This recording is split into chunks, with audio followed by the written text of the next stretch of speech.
반갑습니다. 한국 CS마인드 교육센터 박정민 강사입니다.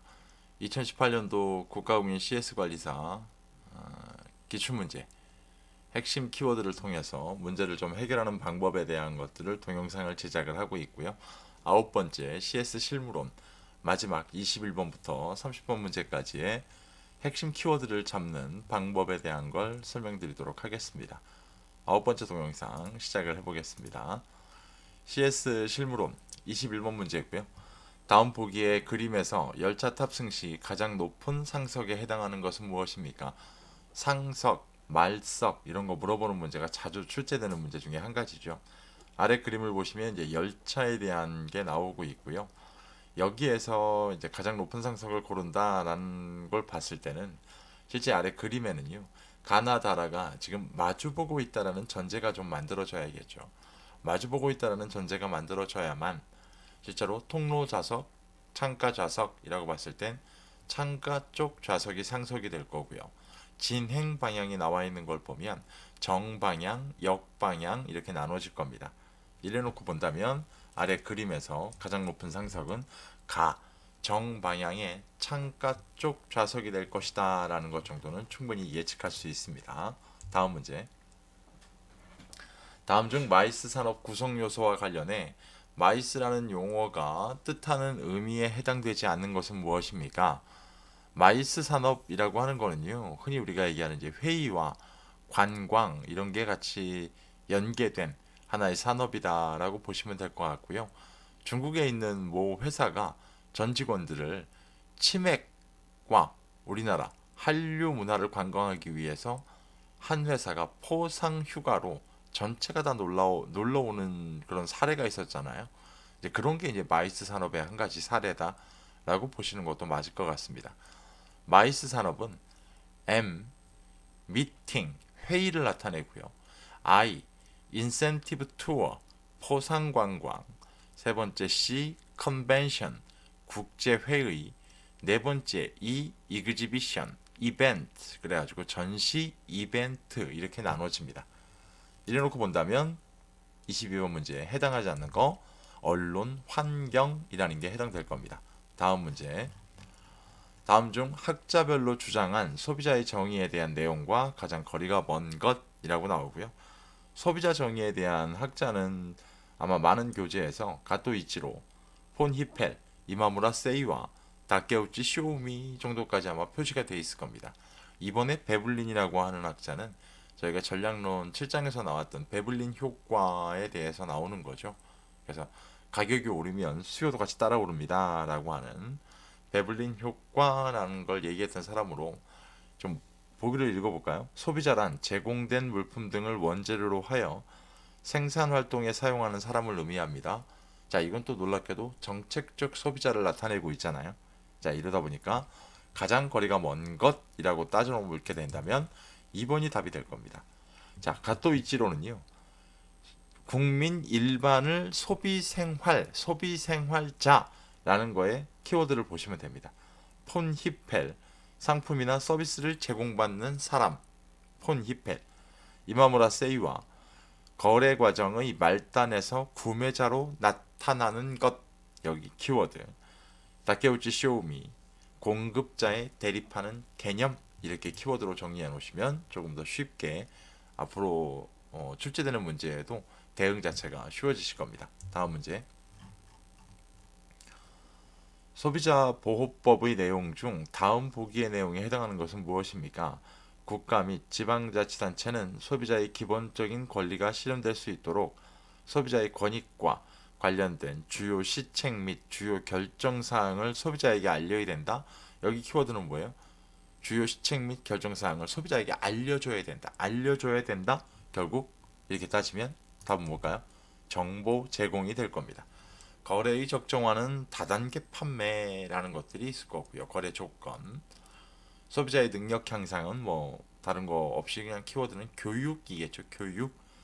개인정보 보호, 소비자 분쟁의 해결 정도까지는 다 쉽게 이해가 가능하실 겁니다. 다음 문제. 이 문제 자체가 조금 어렵죠. 이런 게. 다음 중 소비자 분쟁 조정위원회의 위원회 임명 또는 위촉되기 위한 자격 요건으로 보기 어려운 것은 무엇입니까? 솔직히 말씀드리면 이 소비자문제조정위원회의 위원 임명 및 위촉에 대한 거는요. 이거는 기억하시는 수밖에는 없습니다. 한 6가지 정도가 나오고 있는데요. 이 중에 일단 제일 중요한 기본을 좀 말씀드리자면 판사, 검사 또는 변호사 자격이 있는 자, 쉽게 얘기해서 법으로서 뭔가 라이센스를 갖고 있는 사람이 위원으로 위촉된다. 왜냐하면 소비자 분쟁이 일어나고 있기 때문이죠. 자, 이래놓고 본다 그러면 바로 1번에 변리사, 감정평가사, 회계사 자격이 있는 자는 여기에 해당하지 않습니다.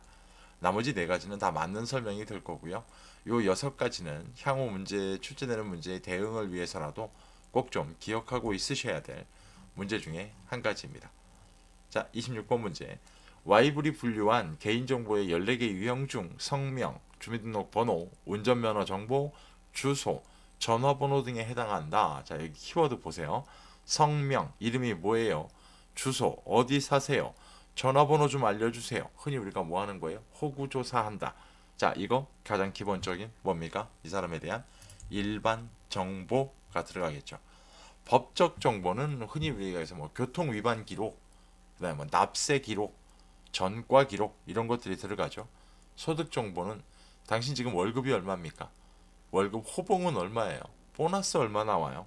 사업소득은 뭐가 있어요? 이런 과정이 되겠죠. 이런 것 요소가 되겠죠. 세 번째, 조직 정보.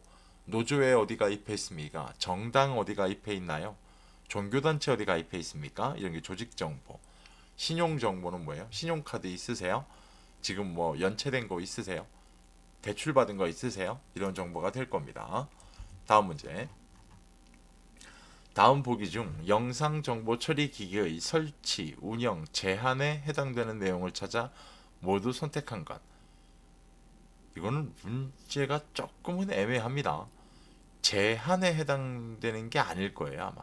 설치, 운영에 해당되는 내용을 모두 찾으라 그래야 아래에서 찾을 수가 있습니다. 보기에서. 왜냐면 보기 1, 2, 3, 4가 전부 다 설치, 운영에 대한 내용이기 때문일 겁니다. 자, 이렇게 되다 보니까 제한보다는 운영에 대한 거다라고 보시는 게 맞을 거고요. 아래 보기는 가나 다라 공공의 이익을 위함이다 라는 관점에 보면 다 해당되죠. 이렇게 보면 정답은 5번이 될 겁니다. 간단하게. 자, 이런 문제도 좀 뭐 어려운 것 같은데 쉽게 해결이 가능할 수 있는 문제 유형입니다. 다음 문제. 다음 중 개인정보보호법에 규정된 개인정보보호위원회 이하 보호위원회에 대한 설명으로 올바른 것은 무엇입니까? 라고 되어 있는데, 자, 이거는 좀 한 가지씩 좀 볼까요? 이것도 내용을 좀 외우고 계셔야 되는 내용 중에 한 가지인데요. 보호위원회는 위원장 1명, 이게 맞죠? 상임위원 3명이 아니라 1명이죠. 1명을 포함해서 15명 이내의 위원으로 구성해야 되고요. 상임위원은 선출직이 아니라 정무직 공무원이어야 합니다. 정무직 공무원. 2번 볼까요? 위원장과 위원의 임기는 4년이 아니라 3년 연임할 수 있죠. 한 번에 한해서. 3번 위원장은 위원 중에서 공무원이 아닌 사람으로 대통령이 위촉한다. 예, 이건 맞아요. 4번 보호위원회는 제적위원 4분의 1의 이상의 출석과 출석위원 과반수의 찬성이다. 여러분 이건 과반수 출석과 과반수 찬성입니다. 4분의 1이 아니에요. 5번 보호위원회의 회의는 위원장이 필요하다고 인정하거나 제적위원 4분의 1 이상의 요구가 있는 경우입니다. 4분의 1 이상의 요구가 있는 경우. 자, 이렇게 따지면 이 문제의 정답은 3번 문제가 정답이 될 겁니다. 다음 문제 보겠습니다.